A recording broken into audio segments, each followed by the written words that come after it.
And now it's time to start putting our schema together.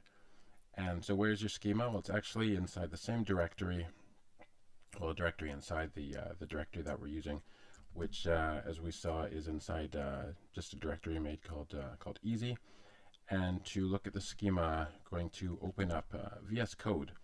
But you don't necessarily need VS Code. You can use anything. You can use Notepad. You can use whatever, because schemas are just inside this simple file here called default.estl, and that's SDL, what we've been looking at.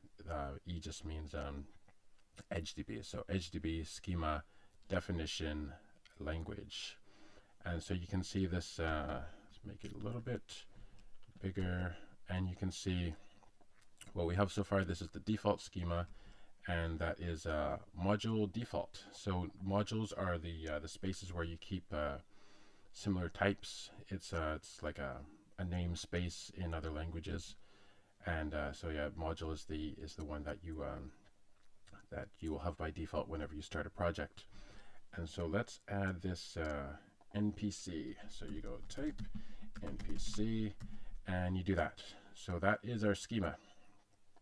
And so what we want is for EdgeDB to make this happen, because if we go into the UI, let's see, there we are, go back into the UI, we cannot say, we cannot do anything like this. We can't say insert an NPC. Let me just get my face out of the way. So it says default NPC does not exist, and you can see it's looking inside the default module already. That's what it does by default. It's going to look inside, by default it'll look inside default. You can change that later on. You don't have to call all your modules default to start, but that's a good way to begin.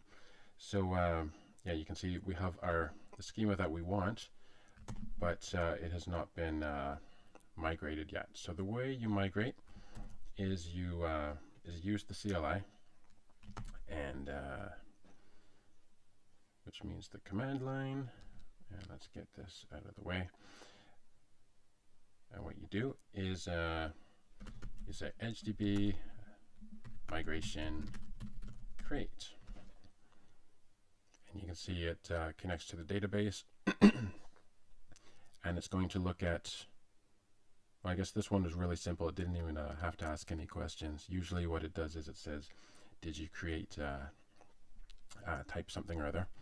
And so what this does is it has made a file which has all of the commands that are needed to migrate. And you can see it's right here. It's this 00001. So it starts out with it goes 1 2 3. It goes up one at a time, and you can see it has made these commands, and we don't even need to think about this, but it's a good thing to review after you've made your migration script to make sure, is this what I want it to do? And create type default NPC, that looks right. So inside default there's a type called NPC. It's going to create it, and so that is indeed what we want it to do. So then what we do is EdgeDB migrate, and that will apply the migration. So this is what actually changes the schema. So you can see it applied it. By the way, this is a hash. It's kind of interesting. These hashes get made depending on what is inside the migration script. So if you manually change it later on your own, because nothing's stopping you from going in and like typing random stuff, it'll get mad and say, hey, this hash doesn't match the content, but it'll give you a new one. But it's not a good practice to manually go in there until you know what you're doing, because that's kind of the whole point of schema migrations is to not have you need to do this manually. So there we go. We've applied our migration, which means I think we have to reload the page here, by the way. So let's see if we can insert an NPC now. And this should work this time. There you go. So we inserted an NPC. It doesn't have any properties. So what happens is it just inserted an NPC and said, okay, here's what you did, and here's its ID. So by default, it's going to return an ID, and every object has this unique ID, which is a UUID. And so that's another one of the nice things about EdgeDB. So there we go. So let's see some output like this. Yes, we did this. And by the way, if you're inside the REPL, instead of EdgeDB migrate, you do /migrate, so it's a little bit shorter. So you can do migrations while you're inside the CLI. So there you go. So changed our schema, created it, and then we migrated it. And yeah, we're going to be doing a lot of this in the book. So migrations are really easy. So it's it's nice that the moment you can make a change and then migrate it, and then quickly start to work with it. So there's no big headaches when it comes to migrating your data with EdgeDB. So now, okay, so our NPC type doesn't have anything. So we are going to give it some properties. So first, okay, what should an NPC have? An NPC should have a name.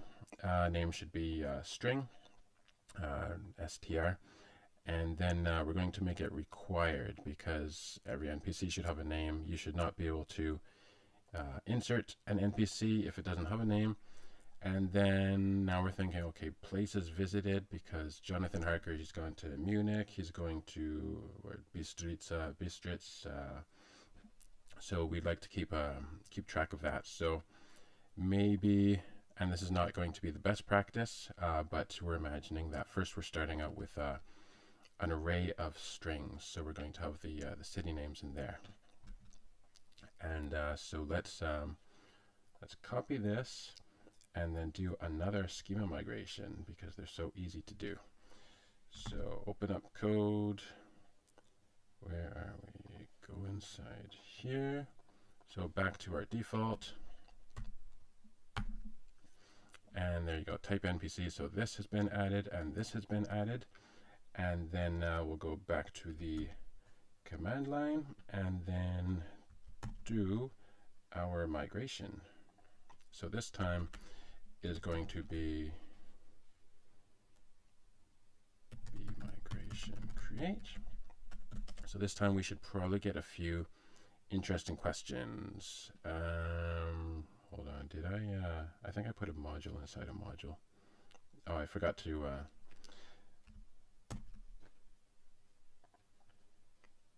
see, I pasted the content here, but it should have been inside module defaults. So do that and do that. Make it look a bit nicer.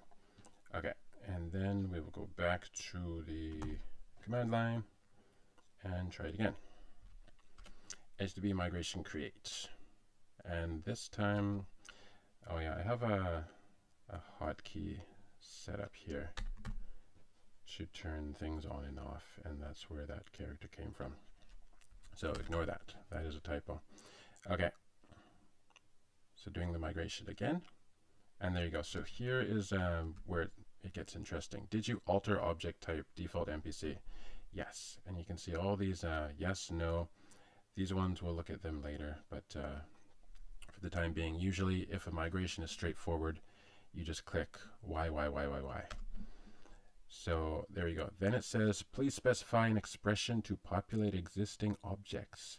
So this is because string is required, and it's saying, you know, there might be some objects in the database already that that don't have this required property, and what should they have by default. So there might be all these, and we actually have one. We have an NPC type in there that doesn't have the name property. So what should it have by default? So we can insert anything. We can say Mr. Awesome, but probably for default we would like maybe an empty string. So we'll just do that. Give it an empty string by default, and then so it complies. And then if we go to the code again and it's good practice to check to see what it's going to do. So we can see it is going to alter the type. It's going to make a required property. It's going to set it using this expression that we just gave it. So it's going to make it required and give it this if it doesn't find that the type has this property and any data there.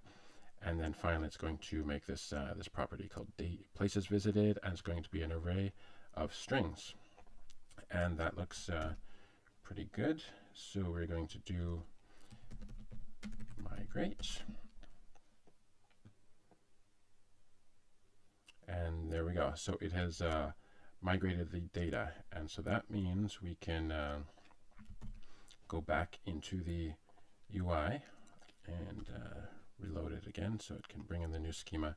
So now if we insert an NPC like before, it's not going to let us do it because there you go, missing value for required property name. So we're not allowed to insert an NPC unless it has a name. So Jonathan Harker. So we're going to give it an NPC. The name is going to be Jonathan Harker. And by the way, use this colon equals to assign values in EdgeDB. So this a single equals is equality. So does this equal that? And to assign data, you do the colon equals. So this is now working. So we inserted an NPC. It needs a name. It doesn't need a places visited. So it let us insert by just giving it a name.